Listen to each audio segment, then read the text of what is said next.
अस्सलाम वालेकुम नाज़रीन, आप देख रहे हैं प्रोग्राम अंधे की बात मुज़म्मिल सोवैदी के साथ। मैं हूँ आपकी मेज़बान इकरार रियाज़। हमारे साथ मौजूद है मुज़म्मिल सोवैदी। अस्सलाम वालेकुम, welcome to the show sir, क्या हाल है आपका? वालेकुम सलाम। बिल्कुल ठीक। आप सुनाएं, कैसी तबीयत है? मैं भी ठीक, अल्लाह पाक का शुक्र है। सर, सबसे पहले तो आपसे ये जानना चाहूँगी, बताइएगा कुरम में जो हमला हुआ है डीसी के ऊपर, लेकिन जो आरपीओ है वो तो ये कह रहे हैं कि ये जो हमला है इसके पीछे अनआइडेंटिफाइड लोग हैं। लेकिन फिर इत्तलात ये भी थी कि अब तो अमन मुआहिदा हो गया और सीएम केपी ने बाकायदा इस पर दस्तखत कर दिए हैं। तो फिर आप बताइएगा कि हमले के पीछे क्या वजूहत हैं, कौन लोग हैं ये जो हमला करवा रहे हैं, उनके क्या मकासद हैं? देखें, ये हमला हुआ है बगन गांव में। और बगन गांव से हाजी करीम ने अमन मुआहदे पर दस्तखत करने थे। लेकिन हाजी करीम ने अभी तक अमन मुआहदे पर दस्तखत नहीं किए थे। ये वाहिद दस्तखत है जो रह गए हुए थे, जो हाजी करीम ने नहीं किए थे। बहुत दबाव था हाजी करीम पर कि दस्तखत करें, लेकिन वो इस अमन मुआहदे से मुत्तफिक नहीं थे और उन्होंने इस पर दस्तखत नहीं किए थे। लिहाजा टेक्निकली जो बगन गांव है वो अभी तक अमन मुआहदे का हिस्सा नहीं था। और बगन गांव ने अपने इस अमन मुआहदे की तौसीक नहीं की हुई थी, और डीसी पर यह हमला भी बगन गांव में हुआ है। तो बगन गांव का ये मौकफ है कि हमने तो अमन मुआहदे पे दस्तखत नहीं किए थे, तो हम पर तो ये अमन मुआहदा लागू नहीं होता। अब ये सवाल है कि हाजी करीम ने क्यों नहीं दस्तखत किए। रियासत का मौकफ है कि हाजी करीम जो है उसने टीटीपी के खौफ से और वहां जो कलअदम दहशतगर्द तंजीमें हैं उनके खौफ से दस्तखत नहीं किए।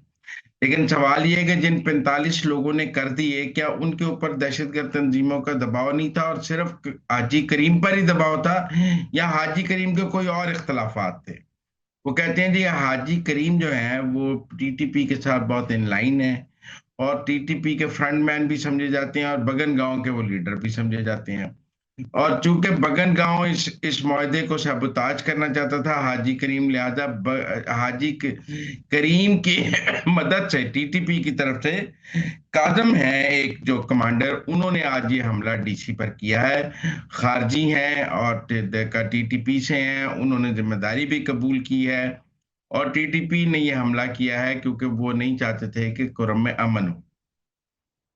तो लेकिन मैं इसको सूबाई हुकूमत की नाअहली और समझता हूँ। देखें, अगर बगन गांव ने अभी तक अमन मुआहदे पर दस्तखत नहीं किए थे, तो आपने कॉन्वॉय बगन गांव से क्यों गुजारा?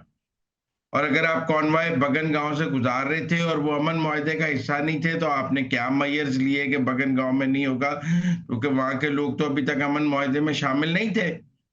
मेरे ख्याल में कहीं ना कहीं ये सिक्योरिटी लैप्स भी है और ये फेलियर भी है। बहरहाल, गंडापुर साहब की जो एडमिनिस्ट्रेशन है केपी की, वो बहुत कमजोर है। और वो और उस कमजोर एडमिनिस्ट्रेशन की अब हमें कई मिसालें सामने आ रही हैं। देखिए, कुरम में जो ये लॉ एंड ऑर्डर का मसला है, इसको 85 दिन हो गए। वो जब इस्लामाबाद पर चढ़ाई करने आए थे तब कुरम का मसला बहुत शिद्दत अख्तियार कर चुका था, और हम सब कह रहे थे कि इस्लामाबाद आने की बजाय कुरम जाए। लेकिन आज तक गंडापुर इस पोजीशन में नहीं है कि वो कुरम जा सकें। उनकी कुरम में एंट्री बैन है, वो कुरम में दाखिल नहीं हो सकते।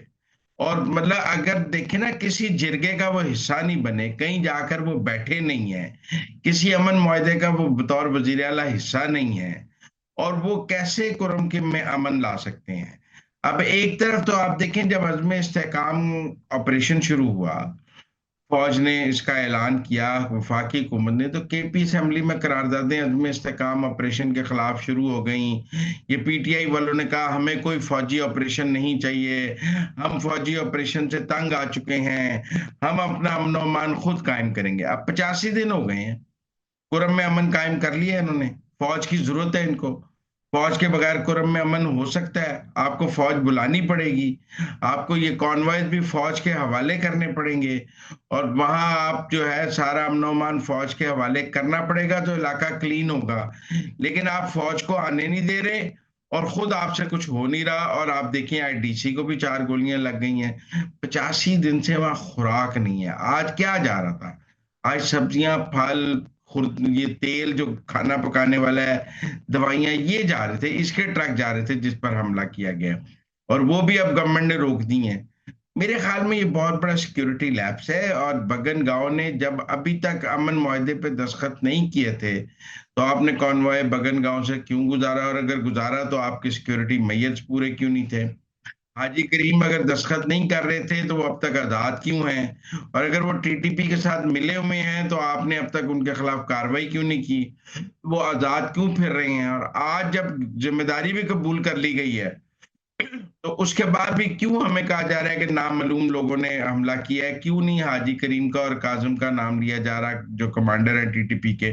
सर, आप यहाँ पर ये भी बताइएगा कि कुछ दिन पहले आपने शो में कहा था, वाज़ेह तरीके से सबको बताया था कि ये जो हमला हुआ था अफ़गान पर और इसमें ये जो अफ़गानिस्तान के लोग हैं, स्पेशली जो टीटीपी है, इनके अलावा जो अफ़गान तालिबान है वो भी शामिल हैं। अफ़गान तालिबान जो है वो पाकिस्तान में अमन-अमान की जो फ़ज़ा है उसको बरकरार नहीं रखना चाहते।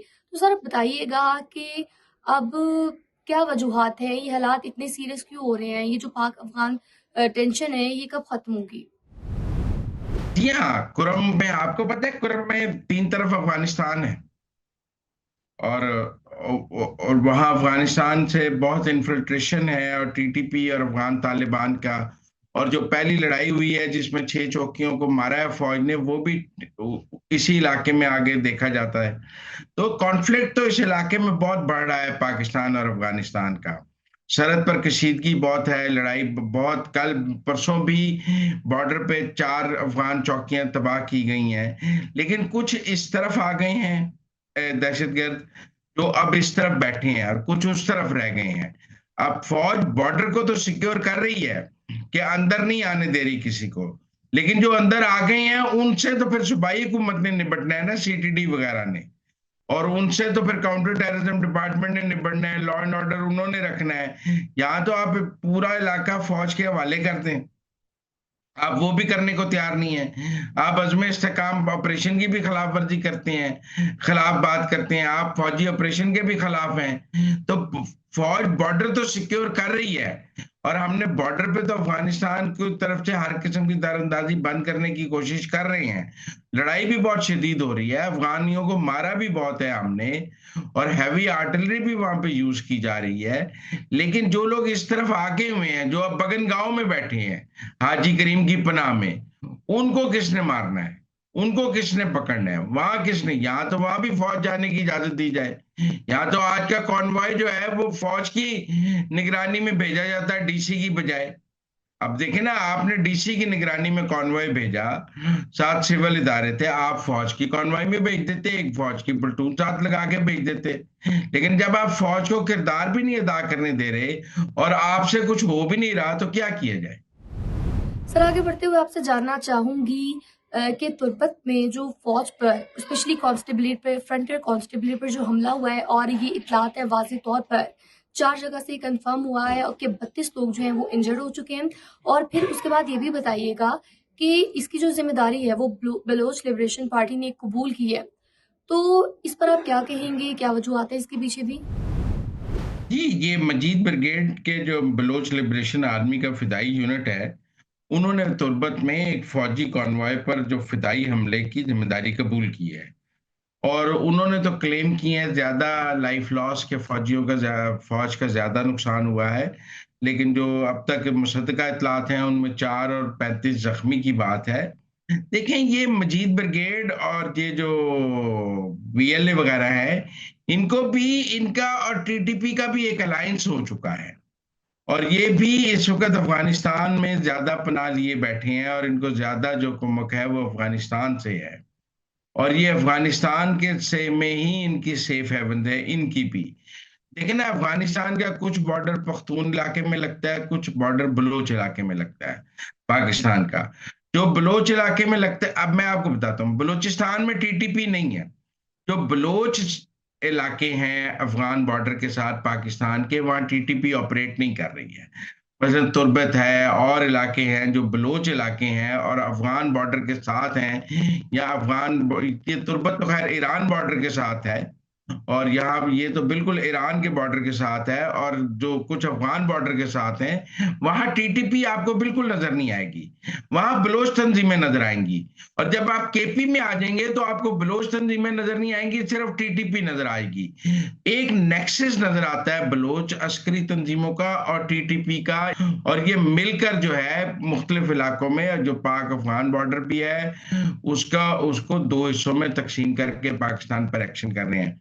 बहरहाल ये बहुत बड़ा हमला हुआ है पाक फौज पर, तुर्बत में फौजी काफिले पर, और इसमें काफी जानी नुकसान हुआ है। और लगते जो लड़ाई हमने अफगानिस्तान के साथ शदीद की है, ये उसके रिpercussions हैं कि हमें मुख्तलिफ जगह पाकिस्तान में ऐसे हमले नजर आ रहे हैं। सर आखिर मैं आपसे पूछना चाहूंगी कि ये जो इतलात आ रही हैं कि बुशरा बीबी जो हैं उनसे बैकडोर मुज़ाकरात किए जा रहे हैं और सीम के भी इसमें कभी-कभी शिरकत कर लेते हैं।